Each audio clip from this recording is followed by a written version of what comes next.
Всеки път, когато въвеждам първокласниците в училище, изпитвам, както и те, вълнение. Предстои ми да ги науча не само да четат и пишат, но и да познават света. Ще се справя ли? Ще мога ли да отговоря на въпросите на тези момченца и момиченца? Ще мога ли да ги науча да мислят, да търсят и да намират отговори на своите въпроси?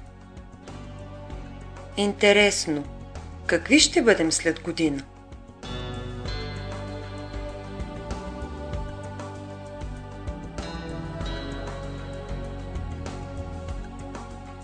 Очаква ни вълшебно пътешествие по света. Да надникнем първо в миналото. Как се е появила Земята? Попитаха Сани и Меги. Тази история може да се разказва с часове. Някои вярват, че светът е създаден от Бог.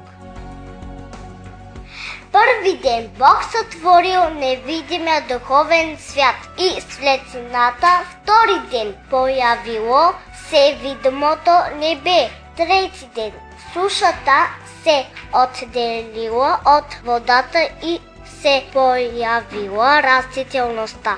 Четвърти ден била определена службата на небесните светила. Пети ден Бог сътворил животни, живеещи в водата и въздуха. Шести ден появили се сухоземните животни. Седми ден Бог сътворил човека. Според други изследователи на миналото, Земята се е появила в космоса така, както и всички планети, но на нея се образували вода и въздух, а те са нужни за живота на растенията и животните. Първите хора се наричали първобитни. Те живеели в пещери и се хранили с дивеч, семенца и коренчета. Бавно и постепенно откривали как да направят живота си по-лесен. Открили огъня, за да се топлят, да си светят с него, да пекат месо и да готвят. Открили, че е по-лесно да ловуват с копия, лък и стрели, вместо с каменни ножове. Открили, че могат сами да засаждат и отглеждат своята храна. Открили чудния свят на растенията, научили се да ги познават и използват. Хората разбрали, че имало опасни отровни растения, затова се пазили от тях. Други пък били много красиви и доставили радост, затова хората започнали да ги отглеждат за украса, но понякога най-красивите цветя могат да бъдат опасни.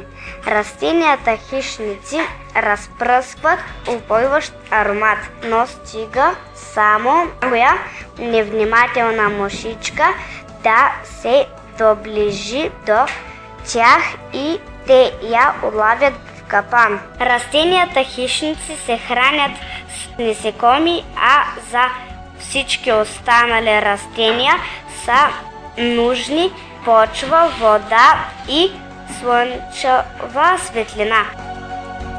Слънцето е нашата звездичка, която ни храни и благодарение на което живеем. В цялата Вселена има много такива звезди. Те са далечни от нас и затова ние ги виждаме само нощем, когато Слънцето се скрива.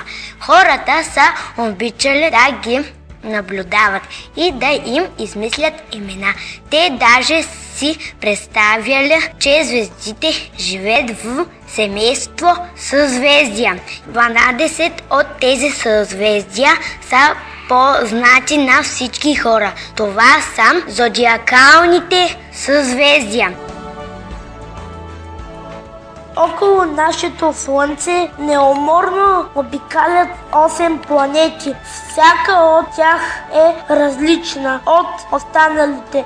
Меркурий е най-близката до Слънцето и най-малката планета в Слънчевата система. Венера е втората по ред планета. Земята е третата планета. Тя е единствената, на която има живот. Марс е четвъртата планета от Слънчевата система. Юпитер е петата и най-голяма планета в Слънчевата система. След нея следва Сатурн. Уран е седмата планета. Нептун е най-отдалечената от Слънцето планета. Има ли марсианци? Този въпрос не са задавали само децата, но и възрастници. Хората са винаги мечтали да открият марсианци и да се запознаят с тях. И упорито поручвали какво има на тази планета. И тъй като възрастници са фантазиори, те са създали много филми за Марс и живота там. В тях се разказва за хората, които искат да живеят на Марс и се преселват там. В далечни времена е било възможно да има живот. Но дали живот има сега на Марс, все още никой не знае. А сега ви предлагам да се върнем на Земята и да си направим една забавна разходка в джунглата.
Жирафът е удивително животно. Със своите 4 метра той е най-високото животно на Земята. Африканските племена го смятат за свещено животно. Храни се с клонки, шушулки от семена и плодове. Жирафите спят не повече от 10 минути. Сърцето на жирафа е 60 см, тежи 11 кг. Очите му са големи, дълги и гъсти мигли, а на главата си има 2 малки рогчета, покрити с кожа. Езикът му достига 40 см дължина. 20 минути след като се роди жирафчето, започва да ходи и стучи. Новороденото е 20 пъти по-малко от възрастните.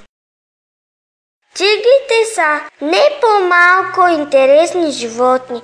Те са най-големите котки на планетата. Яките крака на тигъра завършват с широки лапи. Ногтите му достигат 10 см дължина. Той е чудесен пловец. Има различни видове тигри. Белият сибирски тигър е най-големият член на семейство котки. За съжаление, обаче днес съществуват само 50 сибирски тигъра. Писане е в червената книга на застрашените видове. Белите мечки живеят само в Северна Арктика и прекарват повечето време на ледени късове. Те са най-големите от семейството на мечки. Кожата им от козината е черна, за да могат да привличат повече слънчеви лъчи. Полярните мечки имат куха козина. Тези кухинки, козните на козината, помагат на мечката да стои над водата и да плува с по-малко усилие. Някои хора прекарват целия си живот сред снеговете като полярните мечки. Други виждат сняг само през зимата, а трети никога през живота си не са виждали сняг. Какво е сняг? Снегът е радост и забавление за децата. Снегът е топла покривка за семенцата. През зимата снегът е опасни снежни лавини. В планината снегът се ражда от водните капчици високо в небето, където е много студено. Няма две еднакви снежинки, както няма на земята две еднакви човешки същества. През зимата се радваме на снега, а през лятото ни привличат топлите морски вълни. Какво е морето? Повече от половината земя е покрита с вода, разделена на повече от 50 морета и 5 океани. Водата в моретата е солена. Най-соленото море на земята е Червено море, защото в него не се влива нито една река.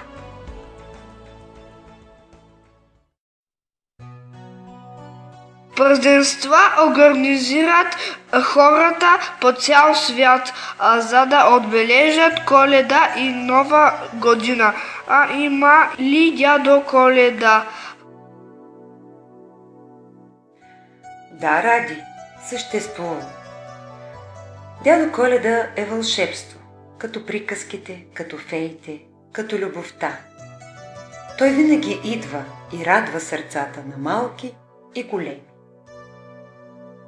Наред с Коледа в България се отбелязват повече от 60 празника. Именни дни, зимни, пролетни празници, национални празници. За всеки от тях може да се разказва много дълго. Много от тях всички ние отбелязваме не само в училище, но и у дома, със своето семейство. Днес е един от най-светлите български празници. Денят на славянската писменост и култура. Денят на братята Кирил и Методи. Това е празник за всички българи. Това, което обединява всички българи, са не само празниците, но и българските символи. Първото българско знаме е било конска опашка, използвано от прабългарите. След време в България започват да се използват знамена, подобни на византийските. По времето на османското владичество хайдучите и войводите често използвали червени или зелени знамена с изобразен златен лъв и надписи «Свобода или смърт». След освобождението, първият български закон определя, че българското народно знаме е трицветно и се състои от бял, зелен и червен цвят, поставени хоризонтално. Такъв беше нашият първи открит урок, на който моите пораснали вече първокласници показаха какво са научили през изминалата година. Благодаря ви, мои скъпи момченца и момиченца, за урока по опознаване на света.